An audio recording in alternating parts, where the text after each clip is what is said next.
James O Reilly, Mondays, Wednesdays, and Fridays at this time, 8:30 to 9:30 Central European Time. I hope you're having a good morning so far. Do you have your coffee ready? I've got mine. Let's have a quick. Gonna teach you some vocabulary in relation to what I just did. So I had some of my coffee, but I'm gonna teach you a few words in relation to what I just did. Already jumping into the vocabulary. So this is just social English, okay? What I'm doing here is this is gulping. Gulp is the verb to gulp. Okay? Let me give you another one. Just taking a little bit, I'm sipping, to sip. S-I-P, to sip my coffee. And another one that is considered quite rude, and we try to teach our children, or when we were children, not to do, is to slurp. S-L-U-R-P, which is this. This is slurp, to slurp. So you'll tell your children, or don't slurp, or it's rude to slurp. And finally, what do I have? New vocabulary already. So we have to sip, to slurp. And also you can call this to call your coffee. Don't call your coffee up to you. Don't call your tea up to you. Okay, getting in with the vocabulary quite early, and just an excuse for me to keep drinking my coffee. Hope you're all very well on this Wednesday morning with me. And also in association with LK Formación, Consultoria, lkformacion.com. Check it out. Go over to the website and check it out. So what have I got for you today? Lots of different things. We're going to keep it very, very business-centric today. A few different articles in how you can get better at business vocabulary, tips in the workplace, and so on. We're going to look at that, and we're going to jump in pretty quick. I'm going to, first of all, just look and see what was happening in the news. I was dropping the kids off to school earlier, so I have no idea what happened last night while we were sleeping.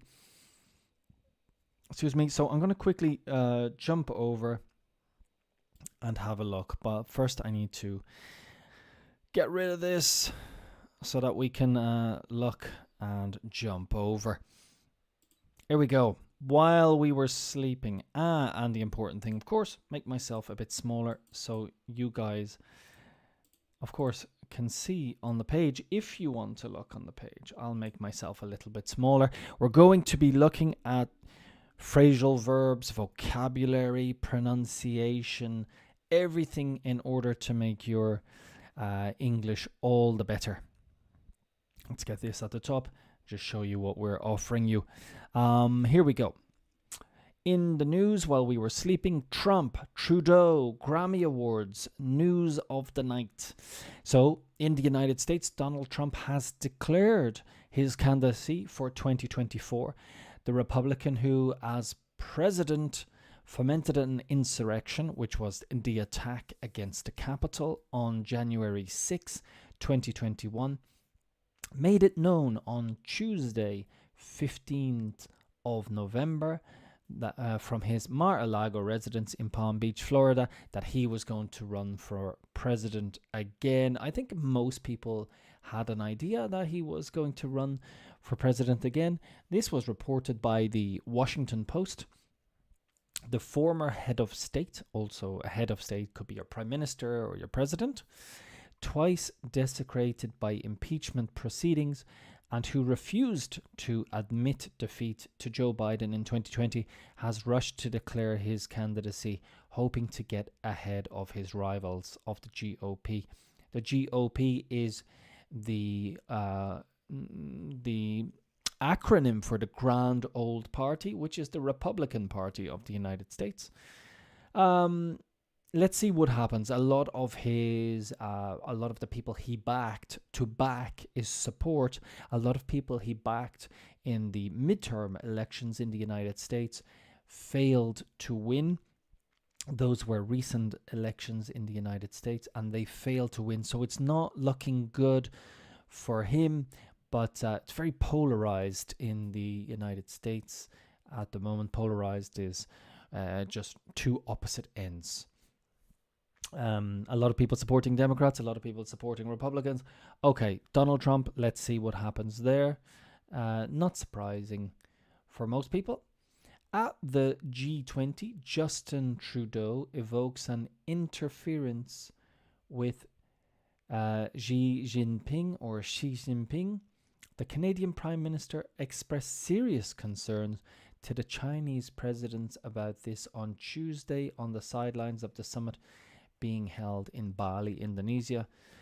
This comes from the National Post in Canada, and says it's probably a reference to news reports on November 7 citing Canadian intelligence that suspects Beijing interference in the 2019 federal election.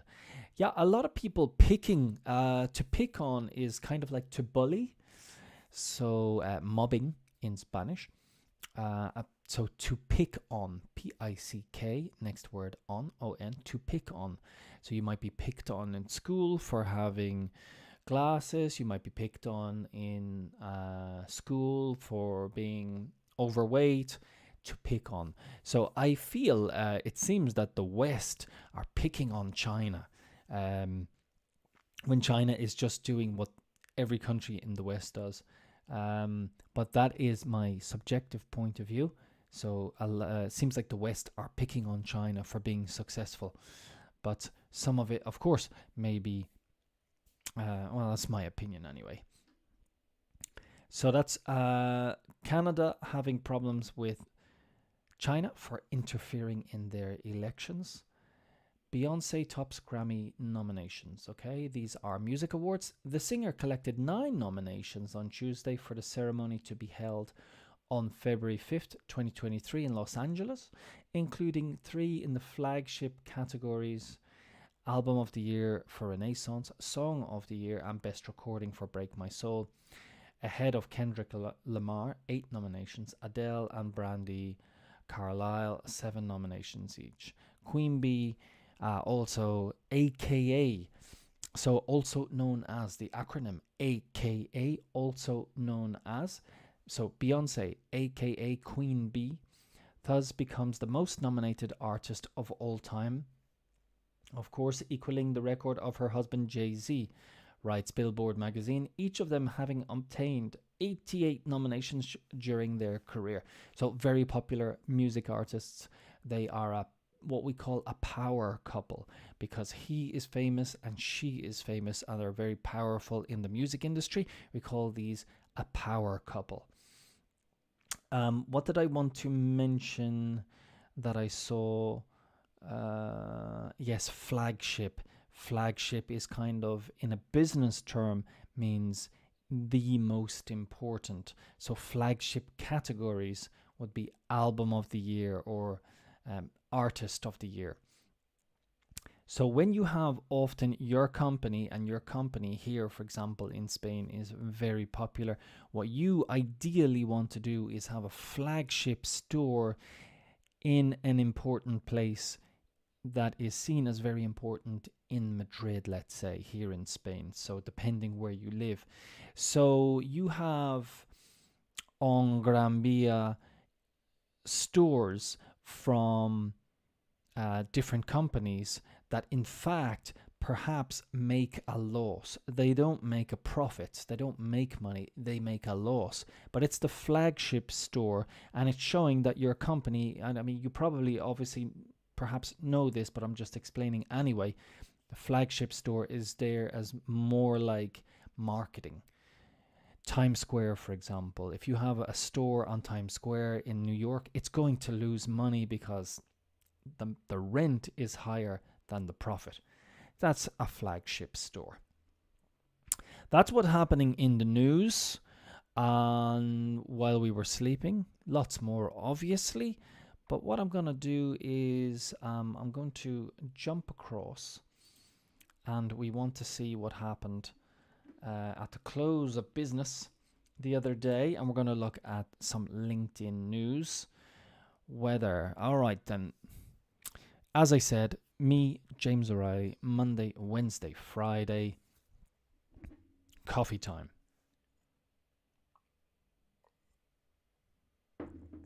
Weather. Scientists forecast warmer than usual winter across Europe, which is good news because of the price that we're paying for electricity, the price we're paying for gas, anything that we're trying to keep warm. This is good news, but probably not for the environment.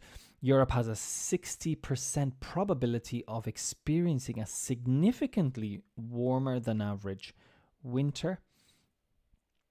This is good than average part. I don't think I can highlight this. No, I can't. Higher than average, warmer than average, average is el medio, across the continent, possibly alleviating the demand for natural gas and the current price pressure. Yeah, everybody, the prices are going through the roof, and this is something that is good news for people who who are suffering with the prices. The forecast by the EU's Copernicus Climate Change Service shows how global warming impacts the economies. Okay, 60% probability. Okay, that's what's going to happen across the continent. On to the next one. In the job market, startups cut back on hiring remote workers. So startups are young businesses, and cut back is reduce, to cut back, phrasal verb. So let me just go back. I need to pause it. I want to pause. Okay, startups cut back on hiring remote workers working from home, WFH. The number of European startups advertising fully remote jobs has fallen 35% over the last year. According to research from Flexa, while some startups continue to offer flexible roles, more firms now want staff back in the office full time. Elon Musk told Twitter staff last week that they must come in at least 40 hours a week. I'm going to give you another phrasal verb here is pushback. Pushback is disagreement. A lot of people as well have moved to different places, perhaps in the country. Now they are living in more remote areas. Remote means empty. So the countryside, for example, remote areas, and remote working is working from home. What do you guys think? Why do they want people back in the office? Is it not cheaper to have people working remotely? What is the problem? Why do you need them in the office? Is it better for meetings? Is it closer? Do you get more work done? Is there more profitability? I'd be interested to know how you guys feel about it.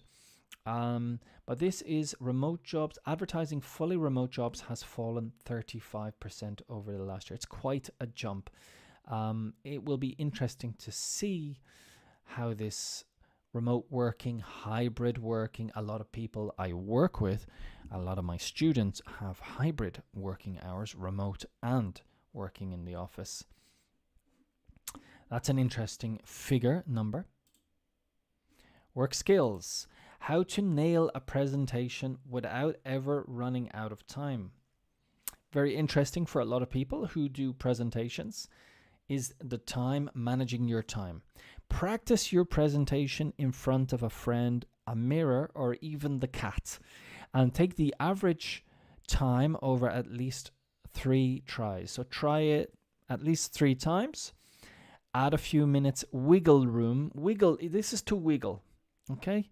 So if you sit into something, if it's tight, you can't move. But if you wiggle, it's a bit of space.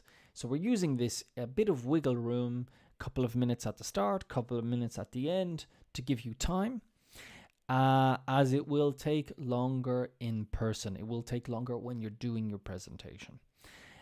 Advises Claire Starkey, spread information throughout your talk and have some signal and have someone signal you when you're nearing the end of your slot. Your slot is your Waco. Perhaps you have been given the slot between 12:30 and 1 p.m. So this is your Waco. This is your time to do your presentation. Or it could be the time within. You have a time within your presentation to talk about, I don't know, whatever you want, whatever your point is, and you can call this a slot if you want. But the vocabulary word for your calendar or your diary, your schedule, this hueco in English is slot. Do you have any slots available today for a presentation or a meeting? Slot, S-L-O-T. Okay, good advice. Let's move on. Idea of the day. Giving genuine compliments may also benefit. I keep doing this. I need to pause. Pause in the bottom left. Idea of the day. Giving genuine compliments may also benefit you. We often underestimate the power of giving compliments, but doing so with intention can have a positive impact on both giver and receiver, says Tej Lalvani. Let's see, something to build into your day-to-day life. Scientifically, it's proven that giving a compliment has a positive mental effect on the giver, not just the recipient. Try it. Okay, so we're going to try at some point today to give a compliment. I'm going to try it today, and it should affect. Why not? Why not? It's going to make you feel good. It's going to make the other person feel good. Give a compliment. What type of compliment can we give today? Well, nowadays you have to be careful in giving compliments. It's probably better to give someone a compliment on their work, not on their physical appearance, especially in the English working world, because that could be misinterpreted. So I would advise giving compliments on somebody's presentation. You did great in your presentation. The way you handled changing from, or the way you answered the question was really great. I really liked the way you did that. Compliment somebody on their work skills rather than on their physical appearance, unless, of course, you are very comfortable with that person. And I'm talking in a work context, okay? Because nowadays it is, as I always say this, it's a minefield. Excuse me. And you need to be, in the English working world anyway, you need to be very careful of how you compliment people. So stay away, I would recommend, from personal life, personal physical appearance. Treat people based on their business, okay? That is my advice. Next, today's debate. How do you deal with feeling of being late in life? Okay, that's quite interesting. I thought it was too late to make this change. This is by Emine Yesiljiman. I thought it was too late to make this change and start my career from scratch, from the beginning, from scratch. Now when I look back, I'm glad I listened to my gut feeling. Plus, I'm happy that I did it at 27, not before. I always believe in giving it a try instead of regretting later in life. I'm also one of those who think that everything has its own time, and if it has not happened before, then the right time has not yet come. Okay, well, Emine changed, being late in life probably changed her career at 27. I think you can change your career at any time. I'm 44 now, and I feel it's possible to change at any time.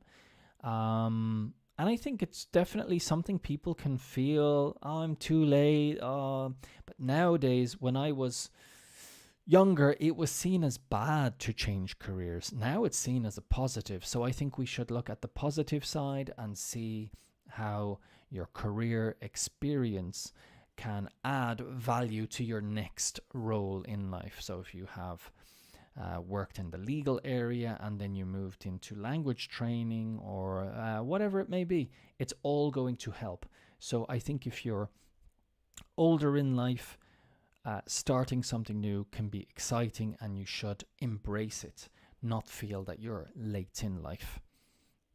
Okay, good. And moving on to the end. Right. So that was that one, and I wanted to look at this one. We'll go through this one. Health. Global sperm counts are dropping at a faster rate. This is in relation to health. This is a study. Average sperm counts more than halved. So to halve. Globally between 1973 and 2018, and research shows that the decrease is accelerating.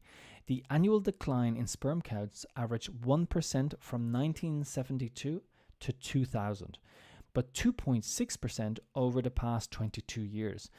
The scientists said men across the world have seen similar drops in sperm concentration. What could it be? Is it food? Is it having your mobile phone in your pocket? Well, we know that the count is dropping. The average sperm count is dropping, but we don't know exactly why. So let's keep our eye on that and see why. Economy. This one I thought was interesting when I saw this yesterday. Paris beats London as Europe's biggest stock exchange. Paris's it should have an apostrophe S there for possessive. Paris stock market's capitalization of 2.72 trillion is slightly bigger than London's 2.718 trillion for the first time since records began, Bloomberg reports. Domestic-focused UK shares have slumped. It's a good business expression when we talk about the stock market. Slump is like go down. Domestic focus this year, while French luxury goods makers like LVMH, Louis Vuitton, Moet Hennessy have been boosted by optimism over consumption in China. So the French luxury market doing very well there. And I suppose England could be affected by Brexit. Moving on. Well-being, food, exercise, and coziness can beat the seasonal blues. The blues is when you feel sad in the winter, feeling down. Quite a natural feeling. It's probably just genetic that we feel a bit sad when it comes into winter. But darker days can bring darker moods. Mood is how you feel. People with seasonal affective disorder tend to have less energy and eat more high-carb foods. Carbohydrates, getting fresh air, eating healthily, exercising, and journaling can help beat the blues. Journaling is making notes, keeping a diary. Or try leaning into the cold by slowing down and prioritizing time with family and friends. Okay, like turn it into your advantage. It's like when it rains, a lot of people feel a bit depressed. When it rains, not many people like the rain, but if you embrace it and say, okay, whenever it rains, I'm going to go out and I'm going to have a coffee, or I'm going to go out and take a walk and listen to a podcast, you can lean into it. You can embrace it. On to next one. Idea of the day. Change your workplace occasionally to get fresh ideas. Interesting. If you want to break with routines and get inspired, try changing your work environment for a while, recommends Katrin Steenbickler, after moving to a co-working office in Lisbon. Well, we all want to work in a co-working in Lisbon. That would be nice. Spending time in another environment brings new perspectives, new ideas. Your thoughts get out of their everyday boundaries and you start thinking outside the box. Thinking outside the box, it's a popular English business expression for thinking differently, looking at things from a different angle. Yeah, I suppose so. I suppose people working in the same office or in the same environment, it's good to make a change. I would agree with that. Let me know your opinions. And today's debate. Do you prioritize your own future over that of your employer? Lars Schmidt. Reminder, no matter how amazing your employer is, your primary responsibility should be to your own career. Career is your profession, your work life, growth and development. In these volatile times, your skills, capabilities, and network are the closest you'll get to job security. So traditionally, we worked hand in hand with our employer. We were going to work with our employer for years and years and years. But now this is more volatile. Working, it's interesting. I spoke with one of my students yesterday. We're talking about how often do you think you'll make a career change? And it's interesting that nowadays we're thinking about moving careers or moving jobs. Obviously, the student is happy where he works, but the reality is, I think in the long term, if you think about your life, you're probably thinking of moving many, many times, whereas before it was like, I'm here for life. I'm not going to move. All right then. So let's get over to more important things. We're going to look at our idiom of the day, phrasal verbs, slang, saying of the day in a second. But first, I want to have a bit of my coffee. This is James O Reilly in association with Elica Formación. Morning coffee with me, Mondays, Wednesdays, and Fridays at 8:30 to 9:30 in the morning. 1 hour, going to help you with your pronunciation, your vocabulary, phrasal verbs, all that kind of thing. And we're going to improve your English in a relaxed way. There's no homework. You don't have to do anything. Just be with me. You can communicate with me on YouTube as well. I'm streaming live there. And here, of course, on LinkedIn. So what I'm going to do now is we're going to jump in and we're going to look at our idiom of the day. I wonder what it's going to be. Let's have a look. A blessing in disguise. This is used often. And let's look at the meaning. You can say something is a blessing in disguise. Disguise is disfrazado, or disguised. If it appears to be bad at first, but results in something very good in the end. So let's have a look at an example. Being caught in the traffic jam was a blessing in disguise. If I hadn't missed the flight, I would have been on the plane when it crashed. Okay, obviously. Yeah, so something that looks bad, but then later is actually a good thing. It's a blessing. To bless is bendigar. So to bless. Let's have another look at an example to internalize the meaning. His accident was a blessing in disguise because it gave him lots of time to think about his life when he was recovering. As a result, he made some important changes that improved his life. Okay, so when something bad happens, or it appears bad at first, it can actually be a positive in the end. So it's a blessing in disguise. It is used in English commonly. So when you can refer to something like, I suppose when you know that the outcome in the end was good, you can say, well, yeah, that incident actually was a blessing in disguise. So for example, if you lose your job and then you you stay at home, you go back to your parents' house, and then you something good happens when you go back to the countryside and you start to maybe open your own little coffee shop in the village or whatever, and you're really happy. Well, losing your job really was a blessing in disguise. Going back now, we're going to look at our phrasal verb of the day. This is with English Club. Put through, here you can see it's the second context meaning. To pay for someone's education through school, college, university example. Right, okay. It's costing her a lot of money to put herself through law school. So she's putting herself through law school. She's paying for herself. How much does it cost to put a kid through college these days? Okay. So to put someone through is to pay for someone's education through school, college, university. So my aunt and my uncle put me through school. They paid my tuition fees. But I'm putting myself through school, or I'm putting myself through university.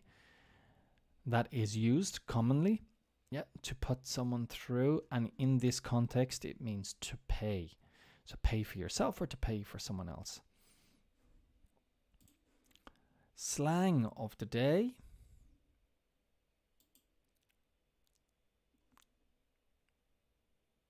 Vac. Oh, vacation or holiday? I haven't heard this one before. Are you going overseas in the long vac, in the long vacay? I thought it was vacay. I'm looking for a job over the vac. Any ideas? I haven't heard this. The slang term is typically used in British English, but may be used in other varieties of English. I'm not so sure about this. Not so sure. That's why I like this English club, because I can disagree with it. I never heard this. But you might hear someone jokingly say vacay, vacation. Vacation is more commonly used in the United States or on that side of the pond. The pond is like what we say for it's a small piece of water that you have in a park or something. It's called a pond. And the nickname for the Atlantic Ocean is, when we talk about the United States or the UK, we'll say across the pond, on the other side of the pond, which is the Atlantic Ocean. So on the other side of the pond in the United States and North America, they say vacation. And on this side of the pond, the Atlantic, we say holidays. Vacay, vac, no. No, I'm going to disagree. I'm definitely going to disagree with this one. Never heard it. That was slang, right? Okay. And now we have our saying of the day. Okay, you can't tell a book by its cover. I'm pretty sure this exists in most countries, pretty much. You cannot judge what something or someone is like by looking at their exterior. And often we'll just make it short and we'll say, you can't tell a book, or you don't judge a book by its cover. Don't make an opinion about a book by its cover. So often we'll just say, don't judge a book. Okay, give something time. Pretty sure this exists in Spanish, but I'm not sure what it is. Let me quickly see how I can get it. You guys should also have your dictionaries available. I try and put my dictionary on the first page. Don't judge a book by its cover.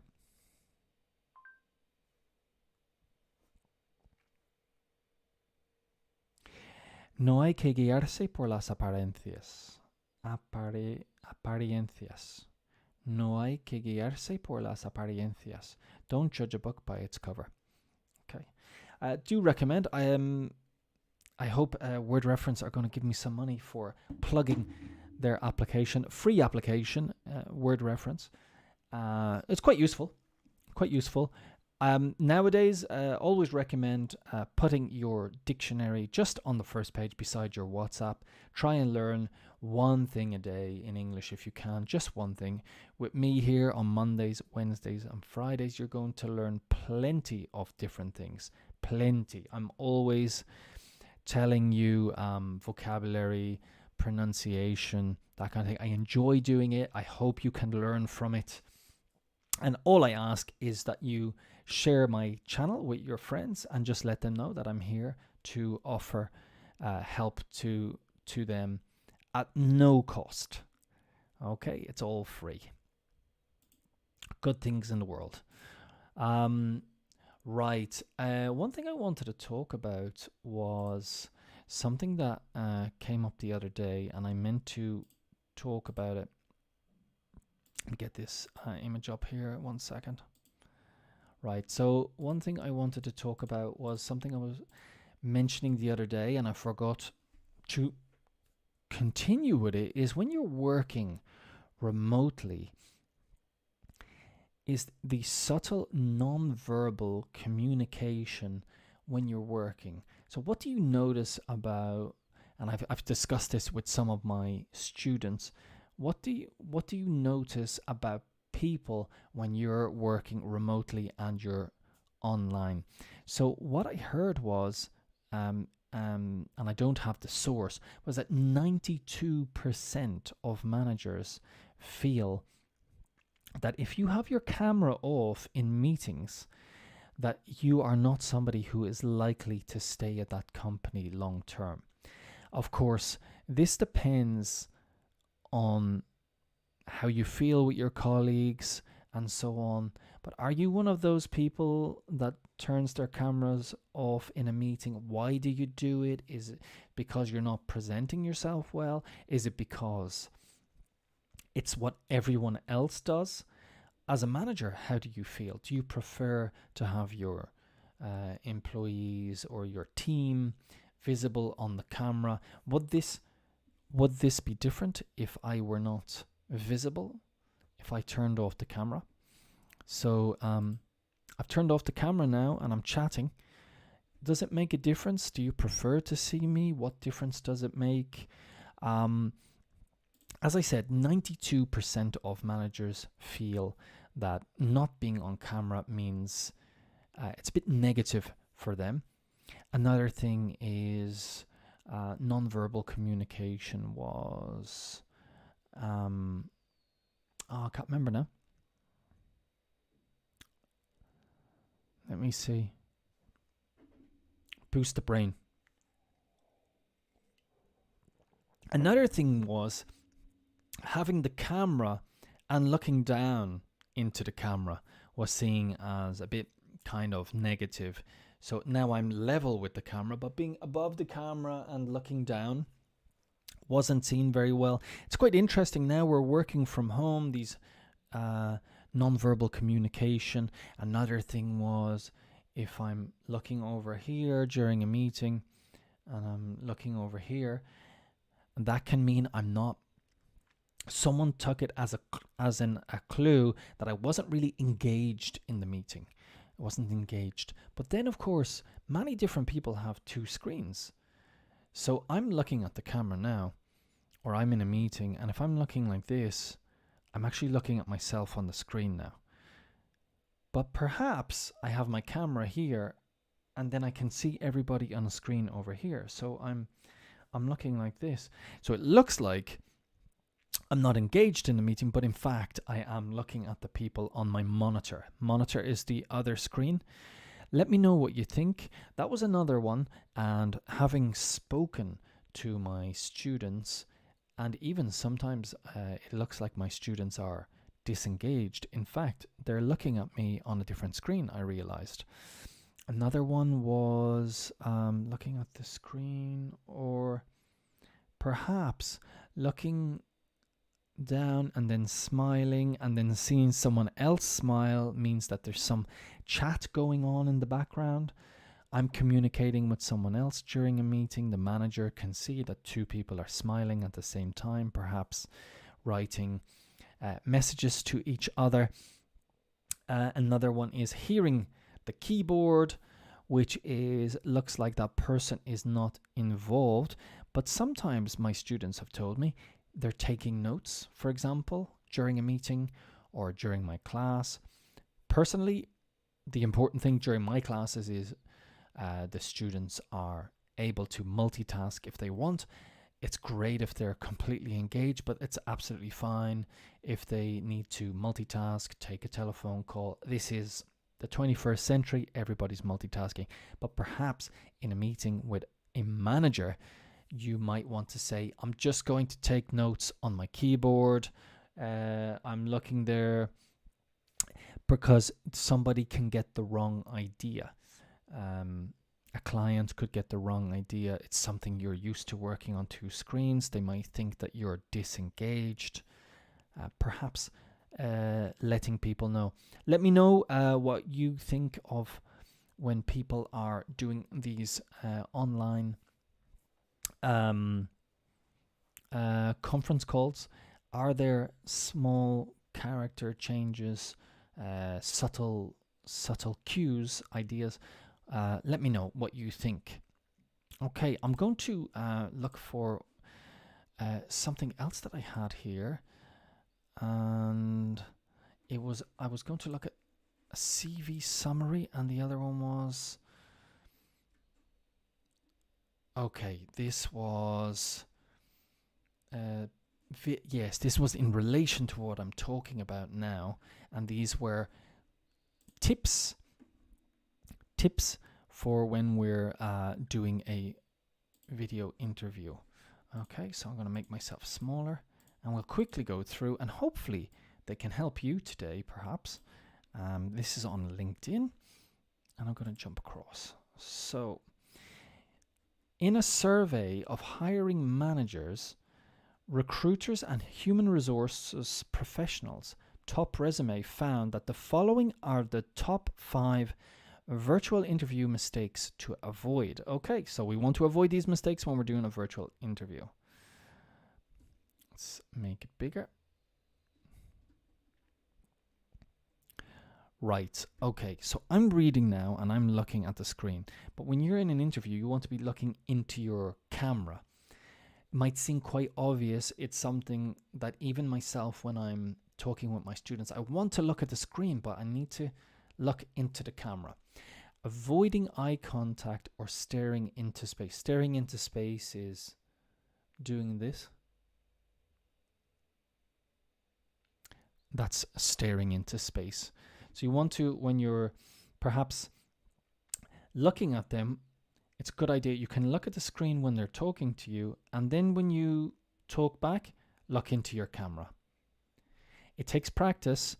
It's a bit strange because you're talking to a circle, but in fact, it's quite important. So talk into the camera to create that connection. There goes the phone. That's unprofessional. We turn this off. And another thing is, if you're doing an interview, you want to make sure this bad boy is turned off, okay? Because that will look unprofessional. And you could be doing great, could be talking into the camera, and then your phone goes off. Even worse would be to answer the phone. Okay, so just quickly excuse yourself and say, oh, sorry, turn it off.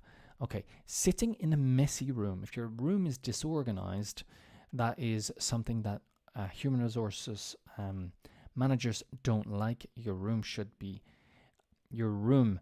if you're doing an interview, should be nice and clean.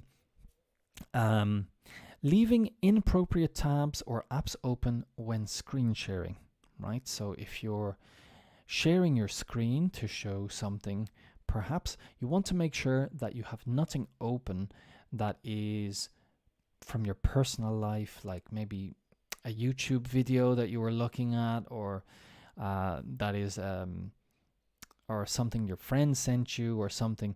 You don't want to have any of that. You want to make sure that it's all clear and it's quite professional. It all seems quite obvious, but I suppose what we can do is, and what just happened to me is, you might not be focused. So before you do an interview, just do a list check, make sure everything is in place, phone is turned off or on silent. Using an unprofessional background.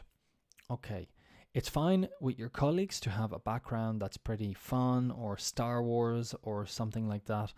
That's absolutely fine. But when you're doing an interview, you want to keep it professional, either like I have here now, just your actual room, or I'm not saying it's very professional, but just that they can see the background, the real one, or a professional background, something that looks like an image that you can upload that's like an office or something that says, I'm taking you seriously. And another one is being interrupted by the candidate's family members. Okay, yeah, it's a bit unfair, I suppose, because it is. Here's the thing: you should definitely tell your family members you have an interview and not to interrupt, for sure. But if it's out of your control and somebody comes in by accident, I really think it's unfair, and I think human resources and hiring managers should be lenient. It is, well, I suppose, yeah, maybe if you have a lock on the door, just definitely tell family members, do not interrupt me. If you haven't told them and they come in, that is your fault. But if you have told them or something, I definitely think it shouldn't be a problem. That's my personal opinion. When I do classes, I don't mind. But obviously, it's you are going to do an interview. You want it to be as professional as possible. Inform family members. I have a meeting. It's very important. Please don't interrupt me. If there are children in the house, you could ask your family member to take them to the park, because a child is going to knock on the door, is going to scream for their mother or father. It's just, and more when they think they're not supposed to. Like, no, don't. Oh, mommy's in a meeting or mommy has an interview. Like, of course they don't understand the concept. So, being interrupted, okay, do your best to avoid that if possible. But of course, that is for an interview. I think during your workday, you might not be able to do that if you have a young child. The employer should be understanding. I do remember during the start of the pandemic, or during the pandemic, I was talking to one of my students. And of course, she's a professional. She's working. And she said she was talking to someone in an insurance company. And in the background, the baby was crying or screaming or making noise. And she said, I understand that it's the pandemic and that the child is at home, but it still annoyed me. It still bothered me. So it's like, in this case, yeah, it's tough because nobody's really wrong, but it bothered her. So we want people to be understanding, but just people are just not understanding. So if you need to understand that when you're doing an important meeting or you're having an important interview, you need to do everything you can to make sure that nobody is going to interrupt your meeting. Nobody's going to compromise your meeting. That's just the way it is. It's difficult, but if it's an interview, the kids, yeah, they need to be gone. Disruptions need to be gone. During your normal workday, the managers need to be on the other end. They need to be more understanding. That's my point of view. Okay, everybody has theirs. Okay, and let's move over then. Let's see if anyone else made a comment down here. Let's have a look at some of these comments. The part of not being, this is from Fernando, one of my contacts. The part of not being interrupted by family members, he who complains on me or eliminates me because I prioritize my little child over the interview can go to hell, period. Never would I turn my kid down because of an interview. If she needs me or calls me, she is 12. She knows she shouldn't do so. Okay. She is 12. She knows she shouldn't do it. So if she does, attention is needed. She is old enough not to interrupt now. But when she wasn't, I would start the call exactly by letting everyone know that if I was called, I would interrupt the meeting. Also, at work is like what people must behave. Okay, it's exactly what I'm saying. We need to be, if you're interrupted by family members, that's a good idea to let people know that it is possible I may be interrupted. But yeah, it's that's what I'm saying. It's definitely polarizing. Just some people just don't understand. And you have exactly what I'm talking about here. You have people who are like, if you cannot take this, go to hell. I agree with what he is saying, but if it's an interview, of course, it's an emergency. If a 12-year-old is contacting you, they know exactly that what you have to do. My child understood from the age of 4 that I had classes and not to interrupt. They could internalize. So definitely a 12-year-old, it's obviously an emergency. So quite likely he's not going to be interrupted. Anyway, totally, when company does not respect the fact I could be interrupted by my children, I don't want to work there. Yeah, absolutely.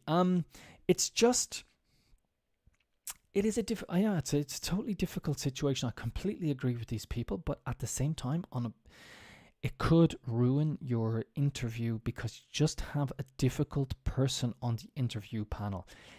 And I think that is one of the things that is important in an interview for me, is there will be even challenging people on the interview panel. So you just want to take that away and just make sure that you have that covered. It's one of the challenges, and often you're asked in an interview to give a challenging situation. Well, that's going to be a challenging situation. If it's an interview, I would try and organize a babysitter. When I'm working on the job, they have to understand. But for an interview, I'll do my best to make sure there are no interruptions, and I'll have a babysitter or something. I'll do my best. This is a moot point. Definitely would like to see your opinions. More than welcome here below in the chat on YouTube or here on LinkedIn. I'm streaming to both sides. Okay, that's a very difficult one. You can argue about this till the cows come home. And the last thing I wanted to do was just quickly get in and give you some business vocab, and we'll do a couple. Okay, so your ones for today, I'm going to upload these in short videos anyway, over the course of the year, just short little videos, so you'll see them. But let's have a look anyway at a couple of these action points.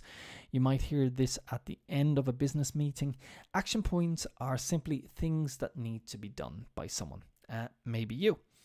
So they are action points that you decide at the end of a meeting what action points need to be done or what action points need to be carried out. To carry out is to do, and who needs to do them. Let's go on to the next one. Added value. An increase in the value of a resource, product, or service as the result of a particular process.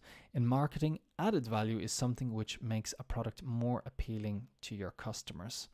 An increase in the value of a resource, product, or service as the result of a particular process. In marketing, added value is something which makes a product more appealing to your customers. You want to give something more added value. Okay, and we'll just do one more.